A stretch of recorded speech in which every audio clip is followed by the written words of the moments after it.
year is approximately 980 BCE. A man runs through the dark, not just any man, the most powerful ruler in the ancient Near East, the anointed king of Israel, the warrior who had slain a giant, united 12 fractured tribes, and built Jerusalem into the jewel of the ancient world, and he is running.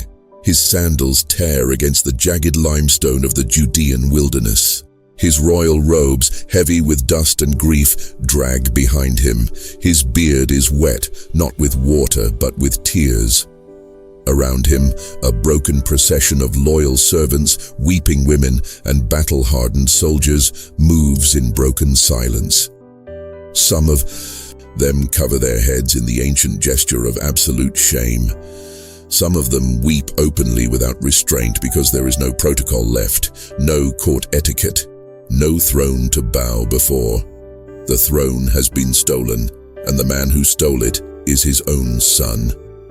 David, King of Israel, son of Jesse, the man after God's own heart. He is fleeing Jerusalem, the city he built, and somewhere behind him, in the very palace he constructed stone by stone, his son Absalom is sitting on his throne, drinking his wine and sleeping with his concubines in full public view, a deliberate, devastating act of political humiliation designed to bury his father's legacy forever.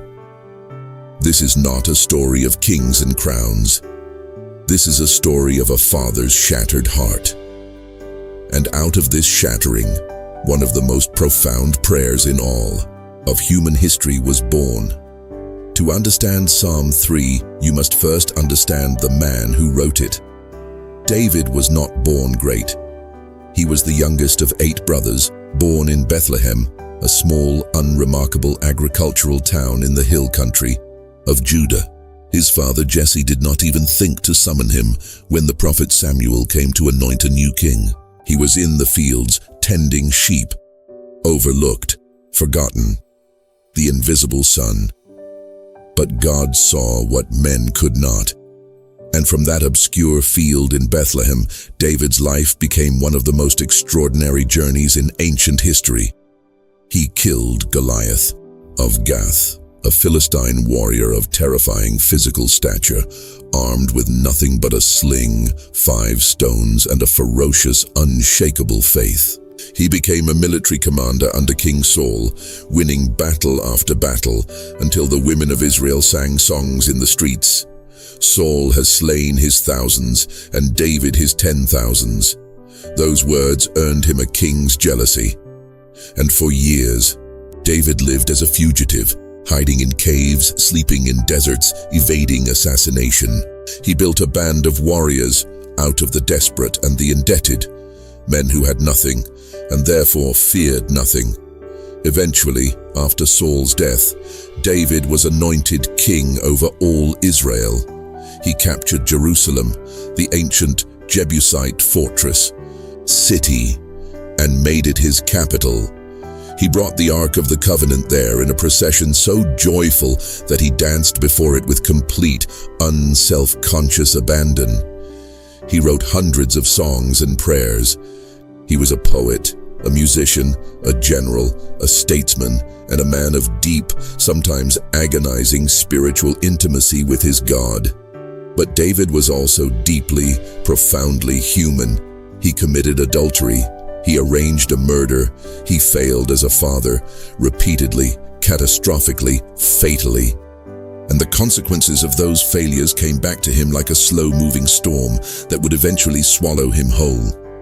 The rebellion did not come suddenly. It grew, quietly, deliberately. Over 4 years, Absalom, David's third son, and by ancient accounts the most physically striking man in all of Israel, from the sole of his foot to the crown of his head, there was no blemish in him, had been nursing his hatred of his father for years. It had begun with a rape. His full sister Tamar had been violated by their half-brother Amnon, David's firstborn son. And David, the great king, the man of justice, did nothing. He was angry, the texts tell us, but he did nothing. So Absalom did something. He waited 2 years. Then he lured Amnon to a sheep shearing celebration and had him killed. And then Absalom fled into exile in Geshur, his mother's homeland, north of Israel. For 3 years David mourned for his absent son. He longed to see him, but he did not call for him. Eventually, through the political maneuvering of Joab, David's powerful general, Absalom was allowed to return to Jerusalem. But David still refused to see him for 2 more years. 2 years of living in the same city, breathing the same air, and the king refused to grant his son an audience.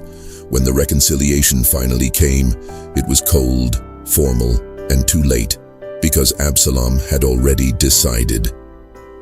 He positioned himself at the gates of Jerusalem, rising early, every morning to intercept citizens who came to present legal cases before the king. He would listen to their grievances with warmth and attention, everything his father had apparently failed to offer. He would say, "If only I were appointed judge in the land, then anyone who had a dispute or a cause could come to me and I would give him justice." He was stealing the hearts of the people, methodically, strategically, like a surgeon. And then, after 4 years, Absalom made his move. He traveled to Hebron, David's first capital, the city where David had first been anointed. And there he sent secret messengers throughout all of Israel, saying, "As soon as you hear the sound of the trumpet, say, 'Absalom is king in Hebron.'" The conspiracy was massive. The Bible records with devastating understatement, and the conspiracy grew strong, for the people with Absalom kept increasing. When the message reached David in Jerusalem, there was no time to mount a defense. There was no trusted inner circle left. His own advisor, Ahithophel, described as a man whose counsel was regarded almost as divine oracle, had defected to Absalom's side. The betrayal of Ahithophel may have cut deepest of all. David would later write about it in another psalm. "Even my close friend in whom I trusted, who ate my bread, has lifted his heel against me." David made the decision quickly. There would be no siege of Jerusalem. He would not allow the city, the holy city, his city, to become a battlefield. He issued the command, "Arise and let us flee, or else none of us will escape from Absalom." And so the king fled. What happened next was one of the most emotionally raw moments in all of ancient literature. David left his palace and walked out through the eastern gate of Jerusalem on foot. Behind him, his entire household, except for 10 concubines left to keep the palace. Behind him, 600 loyal warriors, the original mighty men who had followed him since the wilderness years. Behind him, the Levites carrying the Ark of the Covenant. David stopped them. He ordered the priests, Zadok and Abiathar, to take the Ark back into Jerusalem. The gesture was profound. He was not fleeing with God's presence as a trophy or a weapon. If God willed his return, he would return. If not, let him do to me what seems good to him. The road out of Jerusalem descends steeply to the east, crossing the Kidron Valley before rising sharply up the Mount of Olives. The ancient road is rocky, narrow, and exposed. As David and his people climbed, they wept openly. David himself walked barefoot, a gesture of mourning and humiliation, with his head covered. Midway up the mountain, a man named Shimei, from the house of Saul, appeared on the ridge above the road. He began hurling stones down at David and his entourage, cursing him, get out, you man of blood, you worthless man. The Lord has avenged on you all the blood of the house of Saul." One of David's generals, Abishai, immediately offered to go cut off his head. David stopped him. In one of the most psychologically complex moments of the entire narrative, David said, "Let him curse, for the Lord has told him to. Perhaps the Lord will see my affliction and return good to me instead of his cursing today." This is the internal world of David as he fled into the wilderness. He was not raging. He was not planning his revenge. He was searching, desperately, honestly, vulnerably for his God. And at some point during those terrible hours of flight, either on the road or camped in exhaustion somewhere east of Jerusalem, possibly near the banks of the Jordan, or further east toward Mahanaim in the Transjordan wilderness, David picked up a writing instrument, and he wrote. The superscription of Psalm 3 reads, in the original Hebrew, a psalm of David when he fled from Absalom, his son. This is one of only a handful of psalms given a specific historical anchor. Ancient Jewish tradition and modern scholarship largely agree on this identification. This is not theological abstraction. This is a diary entry written in the dark. The psalm opens with 3 short, devastating lines. O Lord, how many are my foes? Many are rising against me. Many are saying of my soul, there is no salvation for him. In God. Pause there. The Hebrew word translated foes is tsarim, adversaries, pressers, those who squeeze and compress. David was not speaking metaphorically. The army of Absalom numbered in the thousands. The conspiracy had been years in the making, and the cruelest wound of all was the theological one. There is no salvation for him in God.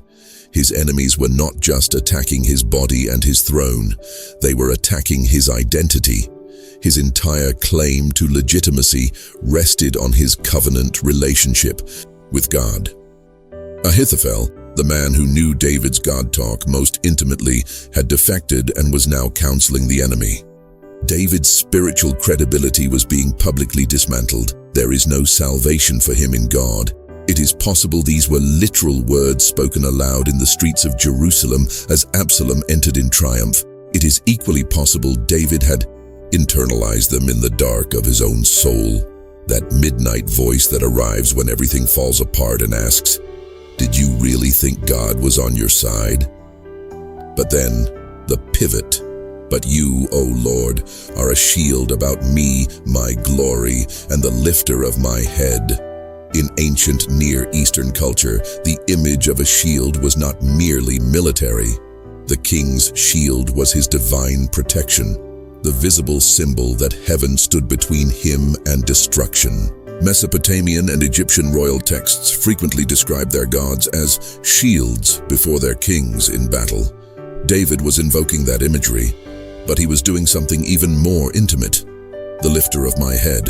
Remember Shimei, hurling stones and curses from the ridge. Remember the procession climbing the Mount of Olives with their heads covered in grief and shame. The covered head was the ancient gesture of total humiliation. And David, in his prayer, was saying, despite everything, despite the stones, the curses, the betrayal, the public shame, you are the one who lifts my head. He was reclaiming his dignity not from a throne, not from an army, not from political victory, but from the God he was praying to on a dusty wilderness road. Then comes verse 4. And here the ancient world of prayer opens up in a remarkable way. I cried aloud to the Lord, and he answered me from his holy hill. The holy hill is Mount Zion, Jerusalem, the very city David had just fled. But he was not calling to a God imprisoned in a building. He was calling to a God who reigned from that place, and whose sovereignty was not confined to its geography. Even in exile, even in the wilderness, the Lord of Zion could hear him. This was a revolutionary theological declaration in a world where gods were understood to be local, territorial, and limited. The gods of Canaan resided in specific mountains, specific cities. If you left their territory, you left their protection. David was asserting something far more radical. My God travels with me. Verses 5 and 6 contain what may be the most quietly extraordinary lines in the entire psalm. I lay down and slept. I woke again, for the Lord sustained me. I will not be afraid of many thousands of people who have set themselves against me all around. Think about what this means in its historical context. David is camped somewhere in the wilderness, potentially, in the Jordan Valley or the Transjordanian highlands, surrounded by a handful of loyal followers. His son's army is gathering. Ahithophel, the most brilliant military strategist in the region, is advising them. Ahithophel's specific advice to Absalom, recorded in 2 Samuel 17, was to strike immediately, that very night, while David was exhausted and demoralized before he could regroup. 12,000 men, a night attack. David did not know this plan existed, but he slept, not from naivety, not from exhaustion alone. The Hebrew construction here is emphatic and deliberate. I lay down, and I slept, and I awoke. This is a man bearing witness to his own rest as a spiritual miracle. In the ancient world, sleep during a military crisis was not a weakness. The ability to sleep, to surrender consciousness when the world was falling apart, was understood as an act of profound trust. In fact, there is a remarkable parallel between this verse and what would happen the very next morning. Hushai, a trusted advisor whom David had sent back into Jerusalem as a spy, managed to counter Ahithophel's devastating counsel. The Bible records, "The Lord had ordained to defeat the good counsel of Ahithophel, so that the Lord might bring harm upon Absalom." Ahithophel's plan was rejected. He went home, put his affairs in order, and hanged himself, understanding that once his counsel was overruled, Absalom's rebellion was doomed. The night David slept in the wilderness was the night the conspiracy began to unravel. He did not know it. He could not have known it. But when he woke, he wrote, "I will not be afraid of many thousands of people who have set themselves against me all around." This was not bravado. This was testimony. The final verses of Psalm 3 are a movement from personal crisis to universal declaration. "Arise, O Lord. Save me, O my God, for you strike all my enemies on the cheek. You break the teeth of the wicked." The imagery here is visceral and ancient. To strike someone on the cheek was to deliver public dishonor.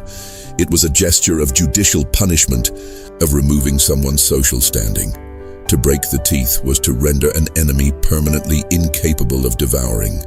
David was not merely asking for military rescue. He was asking for the restoration of justice, divine justice, in a situation where human justice had completely collapsed. His son had usurped his throne. His advisor had betrayed him.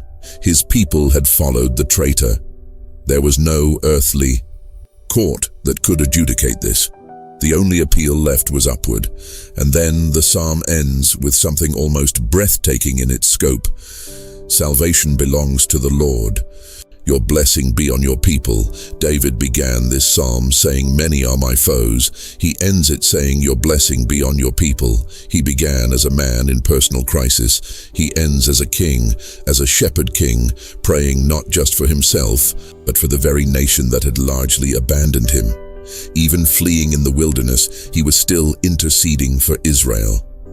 This is the movement of the psalm, from panic to peace. From isolation to intercession, from "how many are my enemies" to "bless your people, Lord." The rebellion of Absalom ended in the forest of Ephraim.